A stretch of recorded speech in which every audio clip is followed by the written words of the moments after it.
All right, welcome back to those of you that are live streaming with us, to our NIPER fellows and our UNR students who are live streaming as well. We are glad to have you back. We are now going to have the Q&A portion, which means we are going to go around. This is your opportunity to ask questions. It can be to all of our panelists, to one of the panelists. Anything you'd like to ask, questions you have, things you've thought about since going through the breakout sessions. I'm also going to ask that if you've not done it already, that you've done your red, yellow, green for each of your breakout sessions so we have that information. Are we ready? For our panelist, I'm going to give you all that microphone. Just a reminder, that microphone is on, just so you're aware, so there are no hot mic moments. Reminder for our audience, please wait until you have the microphone to ask your question. Yes. All right, does anyone want to go first? Anyone have a question they'd like to ask? Okay, hi. I have a question for Mr. Lang or anyone on the panel. As an educator, you talked about like designing instruction. As someone who's like just starting out as a teacher, trying to find balance between like school and life, how do you suggest that we go about like planning for daily creation? Because you talked about like how learning is creation, and I love the ideas, and I'm wondering like how I can go about planning for something like that when I'm still trying to find like balance between school and life and whatnot. So, excellent question. First of all, Rome wasn't built in a day, so just making sure that you're patient with yourself and patient with your learners, right? But also a situation in which honing on one particular strategy, one particular skill per month or every couple months. Don't try to do all the AI stuff. Don't try to do all the video creation stuff at one time. Pick one strategy, one tool, one idea, and have the kids constantly iterate with that tool during the school day. So if you're a Clark County School District employee, you have access to Adobe Creative Cloud Express. You have that access, your students have access to it. You can create graphics in there very easily. You can create websites. You can create podcasts. There's all kind of stuff with just that one tool.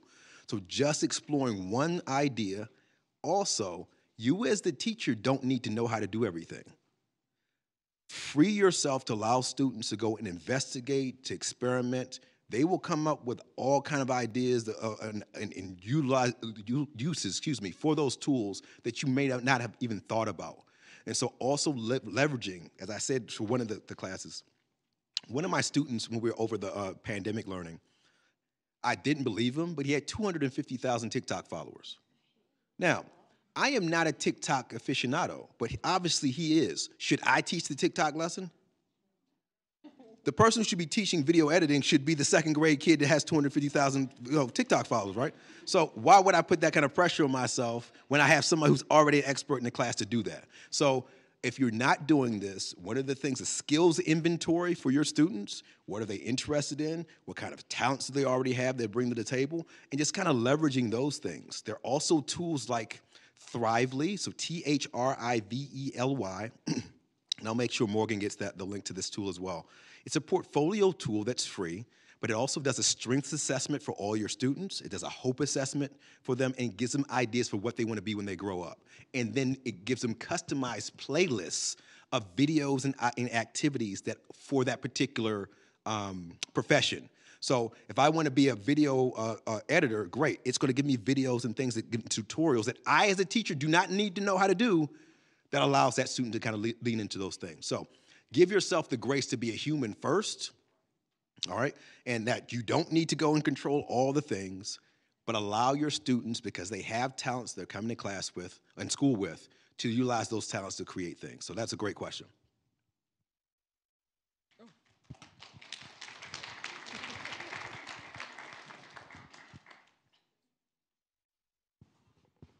Testing. Oh. So as educators and people who are going through the system, we hear a lot about how to prevent burnout. What do you do if you've already got it? Y'all laugh, but I'm serious. That is a very good question. So first of all, when we talk about burnout, how did we get there?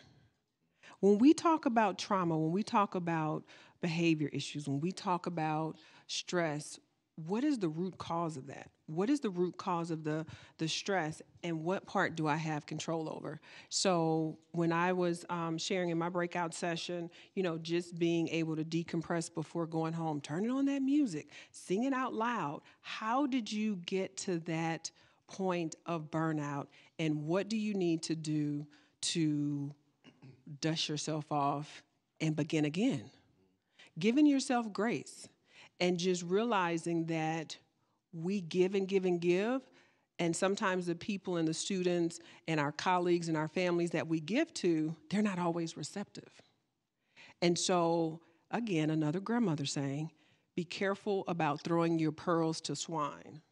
So if you are giving all your resources to people that are not receptive, they don't respect you, they're not using, they're just taking your pearls and just throwing them on the ground, keep those pearls in your pocket. And so again, how did you get to that burnout point? That's my question from the panel. I agree with everything that's been said. I think it's also very important to practice self-care and try not to get to the point of burnout. How many of you are close to burnout or already burned out? Oh my gosh, okay. Yeah, I mean, one of the things that we need to recognize is that there is an unwritten narrative in education that we have to continuously work and work and work and work and work without taking any time for self-care. And we need to break that narrative because self-care is as important as the work. You can't really focus and do your best work when you're exhausted. And so I had to learn that because I myself was burning out in the 90s. I was getting grants, I was, teaching, I was traveling, and I wasn't practicing self-care. And I realized that I was being a bad role model for my students. And so today I understand that I need to take a break. I used to be ashamed to say I was going on a vacation. That's how bad it was for me. And so vacationing is fine. Taking a few moments during the day, some of us practice meditation or just periods of silence or being time in nature, being with your loved ones. I mean, take good care of yourselves. We're all we've got. We're all we've got. And so we need to practice this sort of self-care. Well, in my breakout, we talked about systems, right? What system are you utilizing to prevent yourself from being burnt out? And it's just, to me, it's not as teachers, we try to play tennis when we should be playing soccer, all right? So your classroom shouldn't have a door closed policy where I'm gonna do all the things because I am super teacher person. That's why you get burned out, right? Is there another fourth grade teacher next to you who has the same curriculum that you have, with the same different? How do you collaborate with people, not only in the same grade level, but a grade level above, a grade level below? You have the technology, you have a learning management system, you can record lessons beforehand. There's a lot of things you can do to avoid having to do things in the moment. So I definitely advise you, if you get to that point, who are you collaborating with? If you're not collaborating with anybody, who could you collaborate with? You're in a program with all these wonderful people, right? Somebody in here you gotta be cool with. Great. How do we sit down and through text messages, through Google Meets, through something, we're going to constantly make sure that, this week you're going to handle this part and I'm going to handle this other part. There is no shame in collaboration. That's the other thing with, when I first started, it was, you have to do everything. And it's cheating if you have this person write part of your lesson plan. Nah. My motto for the last 12 years of my career is I drink my coffee while it's hot. So I found every way possible to collaborate with people who had different and better skills than I did. I would do the technology part. I don't teach reading as good as you teach reading. Great. Why don't you teach reading to all our classes? I'll record it or I'll write it down or do what needs to be done. But taking vacations, taking your prep and taking a nap, all right? In Taiwan, one of the things I learned as a third-year teacher, the entire school went to sleep for 45 minutes in the afternoon. Everyone went to sleep. You know how relaxing you wake up? Dude, no stress. You take your nap, you got your little pillow, you take your nap, you're good. My prep, I don't prep, I sleep. The entire prep. I turn my lights out, I put my head on the pillow, I go to sleep. I wake up and I'm good. So, don't get into a situation the first time one of my administrators saw me sleep, why are you doing? All my stuff is done, all my lesson plans are there, everything's built into the, I'm taking this time to drink my coffee and take a nap because it's my time. Now, you can create whatever systems necessary, but you can't just say, look, I want to have better mental health. You need to put a system in place that's going to ensure that that goal is achievable every time that you ask it to happen. And again, you have other people in the room. You don't have to do everything by yourself. That's really good. And just to piggyback off what he's saying as far as systems, have like Wellness Wednesday. Again, just getting with people. And when I was at the high school, we would have to, when we hit that wall, we would just take a lap around the school, just take a lap, just take a break. Being able to say when is enough, you know, and I need to take a break and take a break, but being able to re-engage. While you're taking that break, just trying to renew your spirit and just, you know, what can I do differently so I can, you know, be able to support the students as well. So just maybe designating certain time with the people within your support group. Okay, we're going to go for a walk. I'm going to meet you, you know, at this park. We got to do something just so you're getting out and being able to relax and just breathe and social work. It seems like we just hold our breath so much, just running from place to place and, you know, trying to support families and the trauma and the deaths and the murders and the da-da-da-da, you know, and just being able to separate from that, but being able to re-engage after you get that break. And self-care is so important, so important, putting that oxygen mask on and being able to breathe life into your students. But if you don't have that breath and you don't take that time, it's going to be difficult. And I am sad to say that there was a lot of hands that that you guys are feeling burnout, and I'm sad to hear that. And we have to do something different for our educators. We need to do yoga or something, or just something to where, you know, we got to figure out what that is. Hold on, but what time? 4-day school week was the suggestion for those of you streaming. The suggestion was 4-day school week.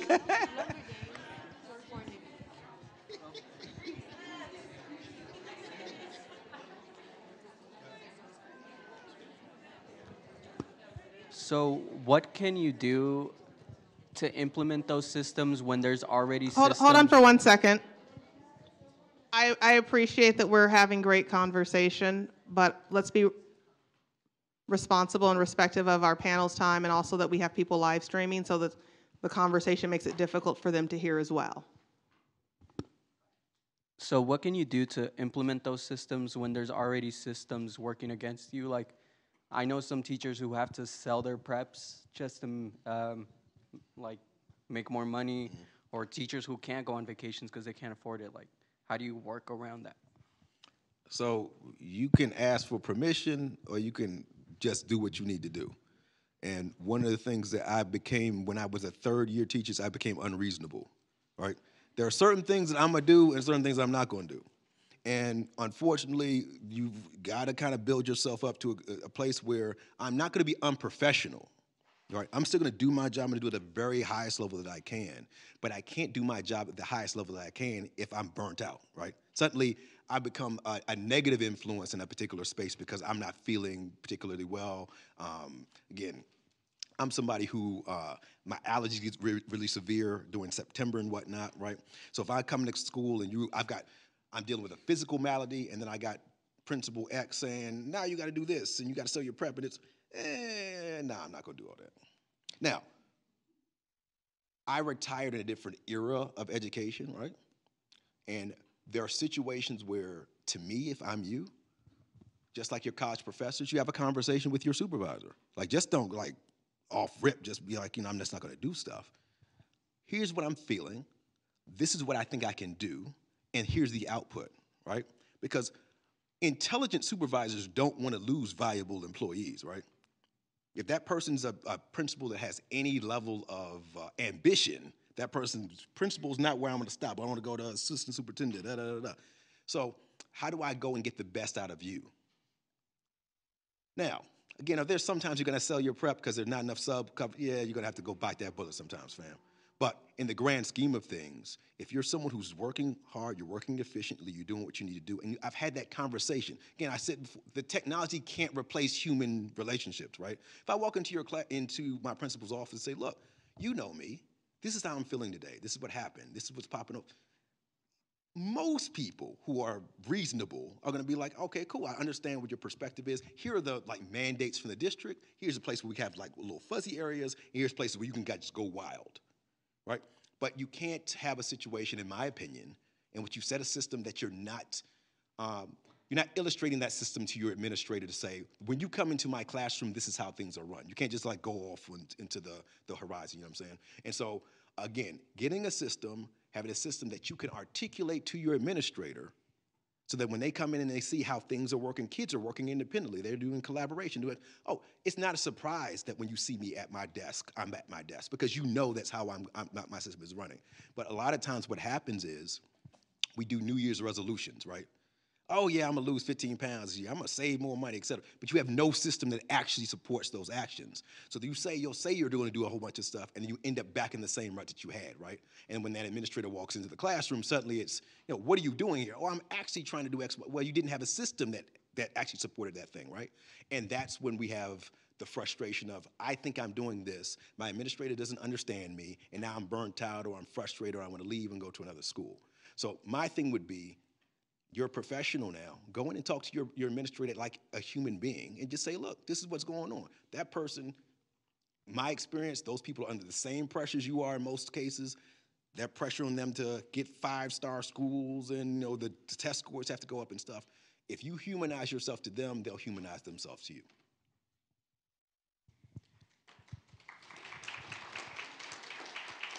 Those are excellent points, and I would like to add to that, and I hate to tell you this, but throughout our lives, we will come up confronting situations where we have to decide, I can't do this, and say no, okay?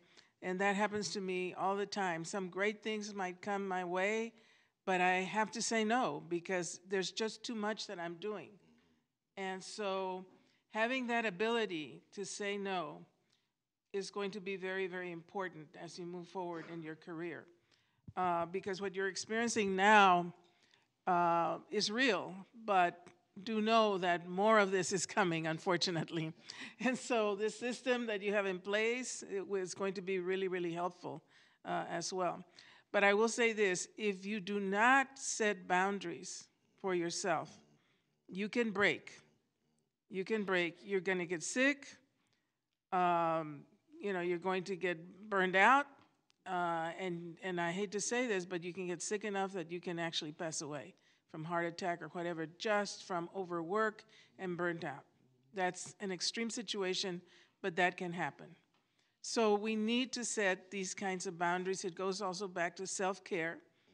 We have to love ourselves, as much as we love our profession. And loving ourselves means being careful with ourselves, what we do, what we accept, what we reject. And if you have tried several times with your supervisor and it's still not working out, you've got a choice to make. And you're going to continue staying where you're at and experiencing more of the same, or it's time to move on. And you need to make that decision. Only you will know what decision you will make. Okay.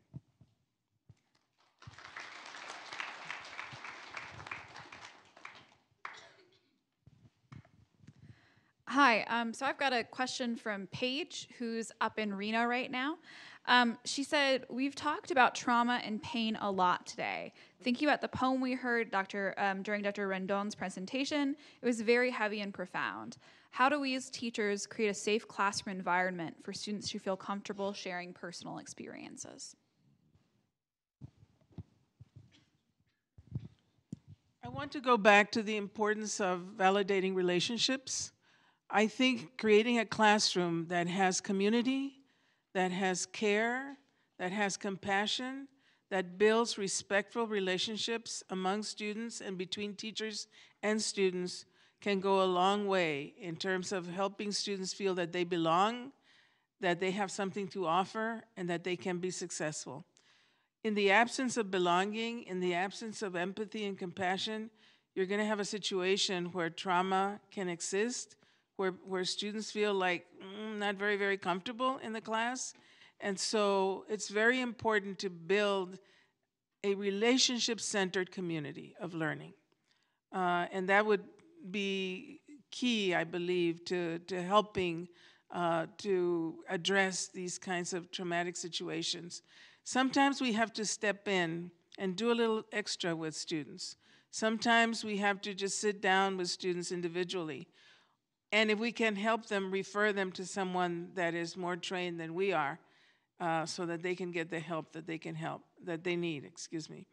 But there, as you know, there's a lot of trauma going on in life and in schools right now. And I'm happy to note that there are now professionals that are starting to develop things such as trauma-informed pedagogy. And we have people here also that are doing this kind of work. So that would be my response to that particular question. And also, I think the question was too, just sharing information with students. But we just have to be careful with that too, just sharing personal experience. When we are showing empathy, just, when we're talking with our students, maybe similar traumas that we've experienced, and maybe talking to them more so of a sense of how you handled that trauma, what you did when the trauma occurred, and how maybe you're still working through it, just so you can kind of normalize some of the events that they go through, even though we experience everything differently, but just kind of normalizing it and just, telling them, hey, it sounds like that was a pretty difficult situation that you've gone through. I've gone through something similar, not going into so much detail to where you're just exposing everything, but just kind of identifying with some of the pain and some of the feelings that they're going through, and just letting them know if they do need extra support, that there's people out there that can help them too.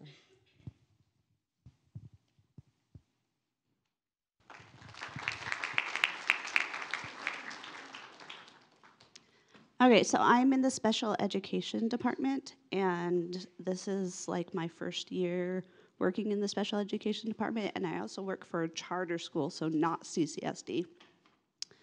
And our school doesn't have self-contained, but we have students that come to us that need self-contained, but we don't have those resources.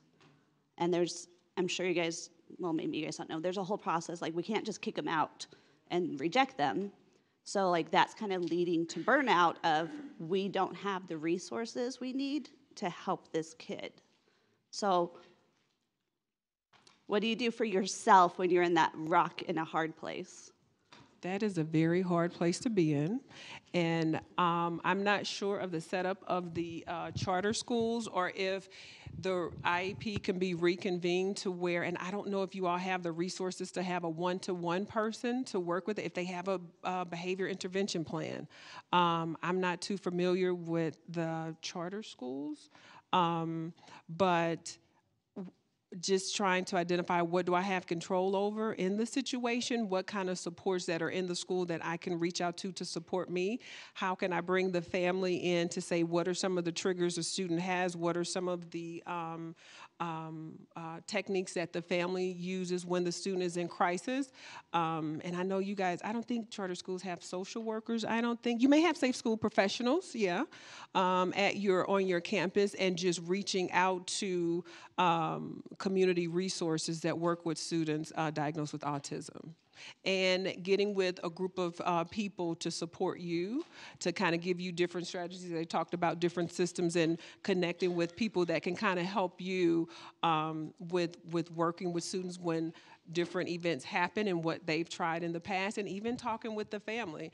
And if you can get a release from the parent to where they, if the student is working with a therapist or some outside agency, to just say, okay, what are you working on when you're working with a student? How can I use that same skills in the classroom to support them? Hi, so I work in a for CCSD school with a self-contained program. It's a pre-K, it's the kids program, and we have the resources and we don't have it at the same time. So for now, for the kids program, they're taking away the aides. It used to be one teacher and 2 aides, and right now it's so disappointing because like I'm all for it. I love doing pre-K. I love the kids program. I've been doing it for 5 years as an aide. I'm going to take my own kids program in my school, and I had all this plan and I had all these hopes and things that I want to do, and it's just so disappointing because I'm like, they're leaving us alone. They're taking the aides away because supposedly we don't need it.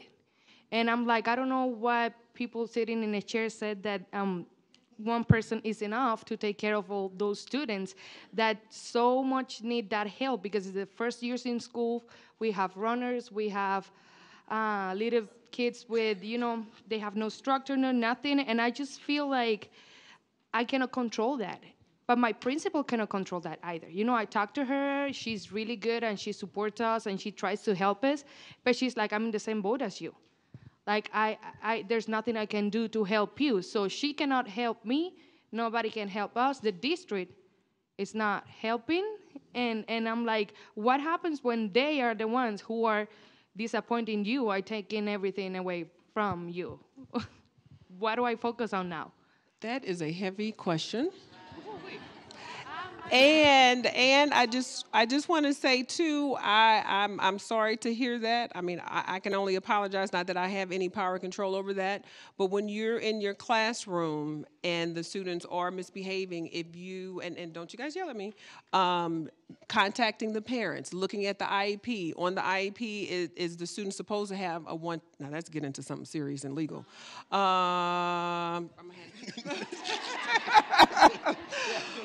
So Go ahead and get, and I say this. This is an education part. This is in education. This is not giving any recommendations. I'm a life coach. I have my own life coaching firm. It's after 3 o'clock. So I'm speaking on behalf of a community member and a life coach with a life coaching firm. Okay. With that being said, so if you're in that classroom, you may want to review the IEP. What does the IEP call for? And if you have a relationship with that parent, talking to the parent and trying to get outside resources. Not sure of the eligibility of the student, but just maybe reaching out. Do they need PSR, BST training? Do they have fee-for-service Medicaid? Could they have someone come into the home? Can Boys Town come into the home? Do you need Nevada PEP? By chance, just to come in and help the parent advocate for their student to get the academic support that they need. This is coming from the life coach, okay? I'm just saying, FYI. And just making sure that you can look at the IEP and just make sure the student gets what they need, so in turn, you're able to teach in the classroom. And I think that's all I have, because if the district that you're working for and you don't have those resources, what's another alternative way to get that help and support?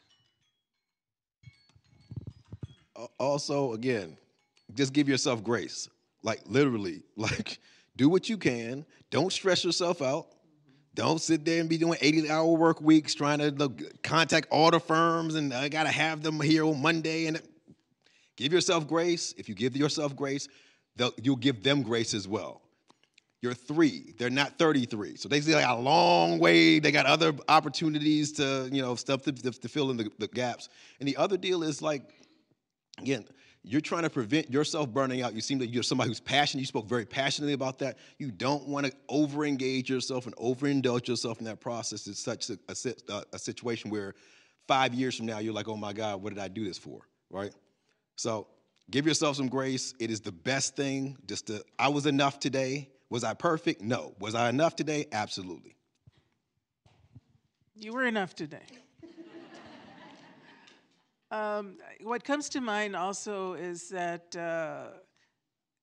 whatever the issue is, sometimes it's best not to take on the issue only by yourself. You need a group behind you. You need a critical mass behind you. That's why unions exist in some places. That's why organizations exist in some places, because there is safety in numbers, but there's power in numbers. So if you have a big issue like that, one person by herself or himself, it's going to be very, very tough. So you've got to get a group of other people behind you in order to tackle that problem. But I'm also wondering about resources. How many of you feel you have the resources you need to do your job? Yeah? How many feel you don't have the resources enough to do enough resources? So most of you don't. Yeah. So I mean so there's a lot of burnout, there's trauma, you don't have resources. That's a very tough situation, to put it mildly, that you're confronting. Very tough. Yes, you have a question here? Yeah, you were saying getting groups behind you, and I sympathize. I sympathize with what you said about the kids program, because as an SPTA, I was in the STAR program. And you feel overwhelmed. Every day it's a battleground. And it's overwhelming, especially when you have a 5-year-old who kips you with the power of somebody who's 14 or 15, who's able to use such physical force on you and doesn't know how to curtail that. So my question is, when you have these situations and you only have the autism, and sometimes it seems as if this is a dumping ground, and then it's like, okay, we're going to put the kids over here, and once they're there, we're gone, and the teacher, the aides need to deal with that. So where's the group? Where's the group that you're supposed to build on? Because then it kind of sometimes crosses this line of, well, am I supposed to be advocating for my students in the sense that I get the parents to recognize what's going on within the classroom and the deficiencies that are there, that I think sometimes the school district should be sued at looking at what's going on, because it's really a situation of teaching kids behavior even before you can get to the academic, because they don't know how can you sit down, how can you focus, how do you pay attention. And just to have one child to just trigger everybody in the classroom, and it just becomes total chaos with chairs being thrown, desks being overturned, people getting hurt. So where is the group that you're supposed to turn to when your admin is just looking at, I'm so relieved I don't have to deal with that? So where's the group? Well, yeah, and that's a very, very good question. I've seen situations like that, unfortunately, and I'm sad that they are still happening. But if you can't find the group, if you have no resources, if you're burned out, if you're totally unhappy, if there's no leadership, where does that leave you? I mean, With H-1Bs, teachers that come from another country to teach STAR programs when you can't get enough special needs teachers who have options to go anywhere else. That's what it's left Clark County School District with. Yeah, but it would also seem to me that in terms of forming the group, that you're not the only teacher experiencing this. And so you might want to make connections with other teachers that are experiencing this and say, what can we do here? How can we help each other? There has to be some sort of safety net that you turn to get the kind of help that you're looking for. Sometimes just having somebody to listen is helpful. But I mean, I don't work here, I don't live here, so it's hard for me to put myself in that situation, but I feel you, and I wish that I had the magic, result to give you. I decided not to go into special needs because I saw that lack of within the Clark County School District, and the fact that we rely so heavily on H-1B teachers, especially from the Philippines, who do not feel that they can advocate or speak out. Thank you. Oh, there you go. What I was saying is that within the school district, my experience with the special needs is that so many of the teachers are foreign students here on visas who do not feel that they have the right to even complain about the situation that they're in. And they accept the conditions that they are in. And so many of those positions are filled by these teachers. And there are some awesome places for special needs, but unfortunately, I have not seen them. Okay, what did you like to? So we have another question from online. But Angelica asks for some ways or strategies to involve families in student wellness. So thinking back to our earlier conversations about self-care and wellness, and how do we engage families with those? Building relationships. What is it called?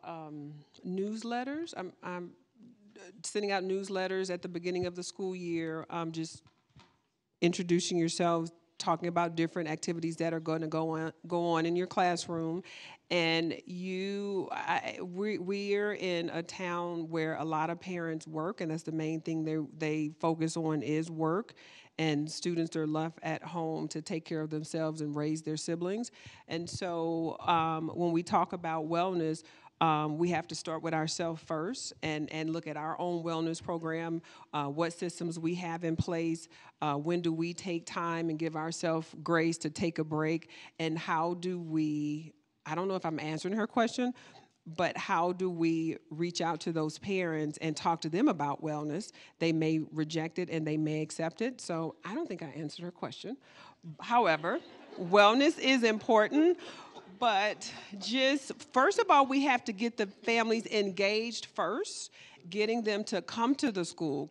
I don't know if we still have parent-teachers conference. I know we have RPC meetings all day.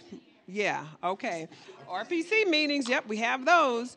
And just trying to bring the parents on campus for activities outside of discipline. I know in the elementary school level, from my experience, I'm sorry? Family engagement, yes. Just on elementary school level, families are quick to come in and support the students, but then as you get older and get in high school, they're not as active. So I don't have an answer, but just communicating and sending out newsletters. I apologize. So I'll take a stab at it. The pandemic year is informed all the things that I kind of look at in terms of wellness and parent involvement. How many of you all had students that were online and whatnot during the pandemic? The interesting thing that to me was, as a teacher, being face-to-face with parents constantly, especially with the kinders and the first graders, and you're hearing them and stuff, and they would hop on and we'd have conversations about stuff and, basketball, video games, the kids not doing work or whatever, and we got very, very personable. And so the year after that, I actually left the elementary school and went to a middle school, and one of the things that I put into place was automating that process. So again, kind of fitting into a situation where newsletters and things can be very hectic to build, but we have tools that will help us automate a lot of that process for us. Inside of Canvas, in your Infinite Campus, you have all the email addresses that are supposed to be on file for your parents. You also have cell phone numbers that are supposed to work for your parents. Now, in the grand scheme of things, you probably got an 80% chance of those things work. You can't really go outside of that situation. You're gonna make this easy for yourself as well. But having a situation, a scenario where weekly, bi-weekly, every couple weeks, you throw hey, this is cool stuff that we did in the classroom this week. Hey, here's something that you might wanna get your kids involved with. Here's a tutorial video on that math concept that's really hard that Bob is not getting. Here's a YouTube video that explains that perfectly for Bob, right? Those kind of things when you're helping your parents. The other thing, ideally, if you're using the Canvas learning management system, There's a situation where what I tried to do at my last school was have a parent night where we showed them how to utilize the tool to talk back and forth. But people are using Class Dojo and Remind and those kind of things. Anything that makes it very easy for that parent to be able to check in for their student is cool. The other thing is portfolios. So I mentioned Thrively before, Thrively. It's a portfolio project or program for your students to be able to, without you having to do very much, put in, here's the piece of artwork I worked on this week, here's the video I made, here's me just having a conversation with things, whatever. That portfolio lives and evolves. The parent has a login as well. They can see, this is what Bob is doing, this is how Bob felt. There's a SEL component to it where they kind of, my day is going great because, my day is not going so great because. Gives them all those kind of prompts and help. Very, very transparent for parents. We've kind of piloted that with a couple elementary schools in the district. Parents seem to like it, but it also is a project that if you started in kindergarten, that tool evolves with the students. So if I do Thrively for kindergarten, that portfolio flips to first grade. So that first grade teacher now sees all that work that they did, how they felt, that they were crushed when their pet goldfish ate too much and died, and that just destroyed their world. Great, now I can have this conversation where kind of we said before, relationship building. I also had a pet goldfish that overfed and died. We now have this commonality, right? So it's a super good tool, but to me, portfolios and having some kind of constant positive interaction with parents. Not, I'm calling you because Bob went and threw rocks at Jimmy again, but what is, and I know it's difficult sometimes, what is one thing that Bob does very well that you can kind of fudge and say, you know what, he shows up every day to school, and I'm so happy he has perfect attendance, right? Those type of things help you have that relationship with that parent. When you have to have that tough conversation about Bob throwing rocks at people, we've already got enough social currency there that I can spend some of that in order to do what we need to do, right? So to me, it's utilizing the 21st century tools that you have, not just the phone calls and things, because those can be very impersonal and adversarial in a lot of ways. At the beginning of my career, I would always, oh my, this kid frustrated me. I'm gonna call his mom, who are you? I'm his teacher. Oh no, so-and-so, he hates you. And this, oh my God. Now suddenly I burn this bridge because the kid has put all this propaganda at home. I need to do some stuff that puts into place like actual, tangible, positive things before I call home because I don't want to burn that bridge, all right? The other really cool thing a lot of schools are doing is informal parent nights. So not the whole school's invited. Can I just after school do a Mr. Lang's 5th grade class parent night? And we're just gonna sit and we're gonna talk for 45 minutes. You can make it, great. If not, you know what? We got Google Meet. Let's set up a Google Meet really quickly. We're gonna talk for 10 or 15 minutes just about not just your kid, your life, just, what's going on with you, et cetera, et cetera. I'm a human, you're a human, let's be humans together, right? Because again, social currency is the hustle. That's what we gotta spend in order to make sure that we don't get stressed out in our jobs. Yeah, this brings to mind that we're living in an era where the next great revolution is about to take place. It's already started. It's the revolution of artificial intelligence. And so just like the internet revolutionized our lives several years ago, AI is about to revolutionize our lives, and it already started.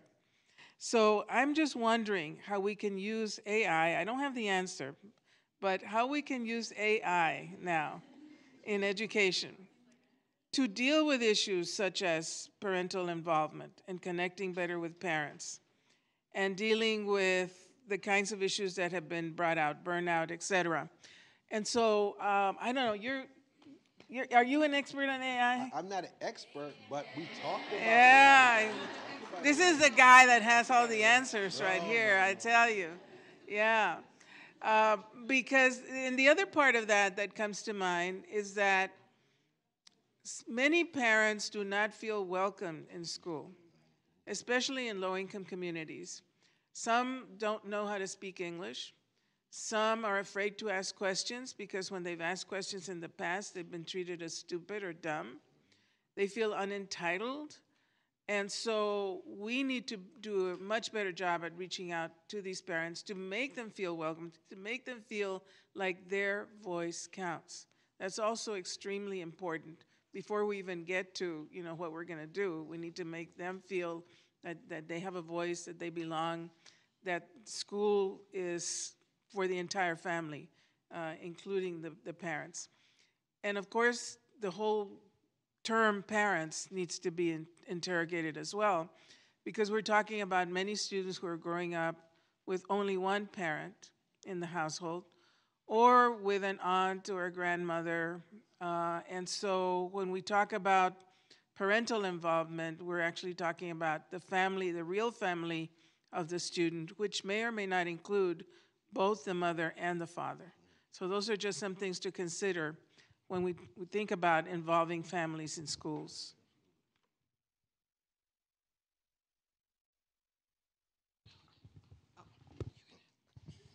This will be our last question. Well, the second to last. I get the last question. Oh, come on.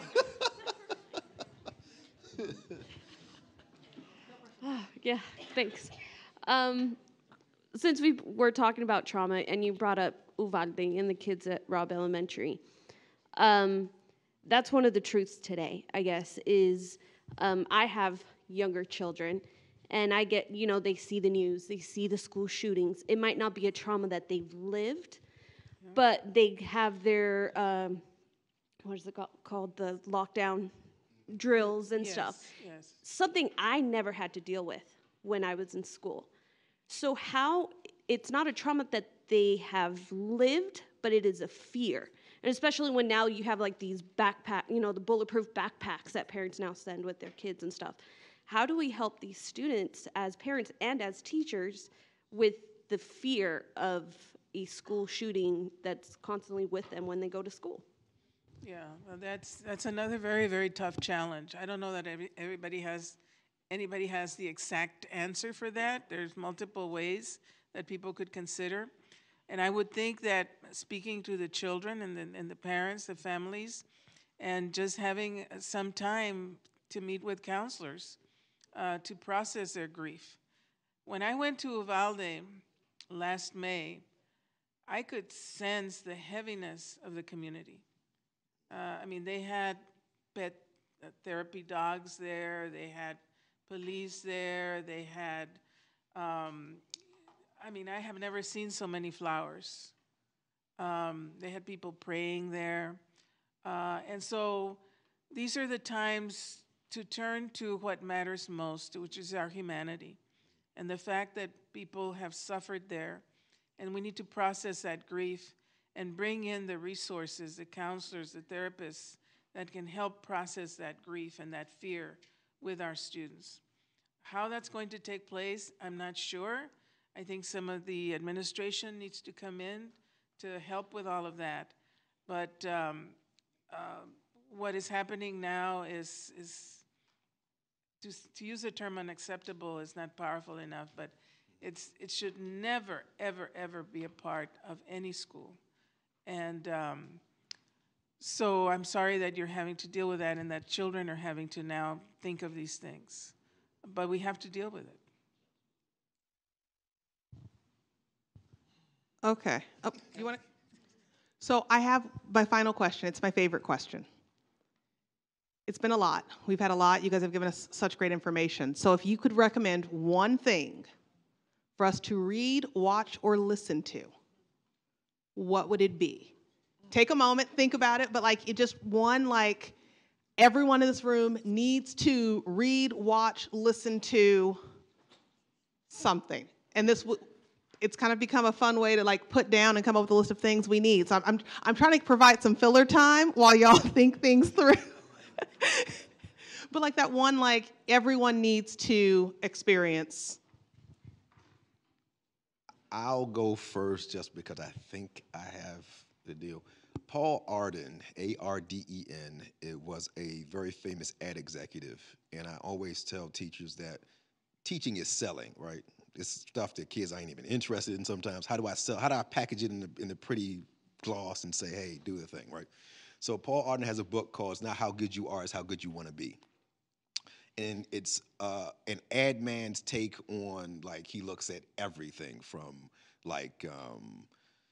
how you convince people that you're actually, better suited than what you actually are. All kind of little ad tricks and things like that, marketing and whatnot. And I think it's been a book that helped me to realize that creativity is the most important thing I did in the classroom, and giving kids options in that particular way, and that there are no wrong answers when you're like creating things. And I think that was me talking about burnout and stuff, releasing the need to be right freed me to be able to go iterate and make things. And hey, that wasn't the right time. So what? It doesn't look like the way I would do it. It's the way that you did it, and that's fine. And how would you change it? I would change it this way, or I wouldn't change it, or what? Great, that's fine. And my kids did fine on the standardized tests. They enjoyed themselves going to school, all that kind of wonderful stuff. But it gave, the word human continues to be brought up as we converse, giving people the ability to be a human being. You're not going to be perfect all the time. You're going to make mistakes, and you know what? That's okay. That Paul Arden, it's not how good you are, it's how good you want to be. That would be the book that I would recommend. TV show, podcast, song, whatever you got, guys, ladies. Okay, well, besides my book, Senti Pensante Pedagogy, which can be found at bookstores and Amazon, I would recommend The Four Agreements by Don Miguel Ruiz. And that book taught me more about transformation than anything I've ever read. And he talks about 4 very simple agreements that we all need to follow in life. And while they're simple, they're tough. For example, don't make assumptions. And we tend to make assumptions all the time. Don't take anything personally. We tend to take things personally all the time. So those are just a couple of agreements that are in there. It's a small little book. It's written in very simple terms, but very beautifully written. The Four Agreements, Don Miguel Ruiz. I guess mine, just coming from the mental health field, just activities more so. Developing your wellness wheel. And just, first of all, identifying things that brings you joy. What brings you joy? And just identifying those things. And like educators, you guys are so creative. I'm not.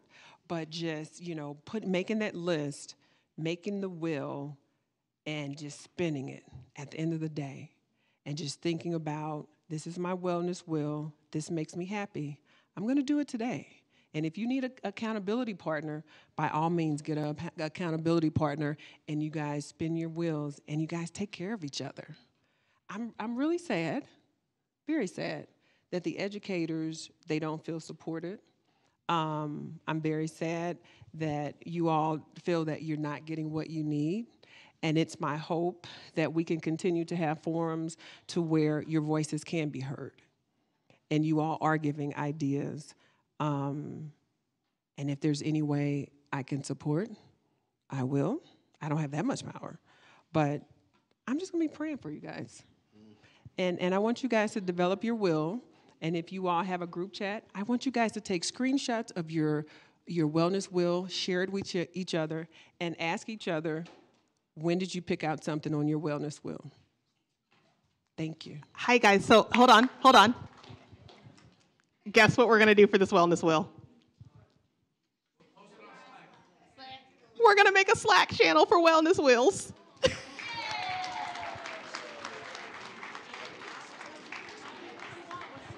So, are we got a Spice Girls reference over there, Kip?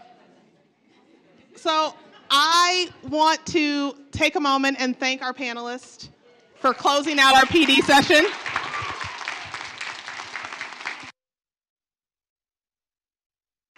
I want to thank all of you for showing up. I want to thank you for live streaming. I want to thank you for participating.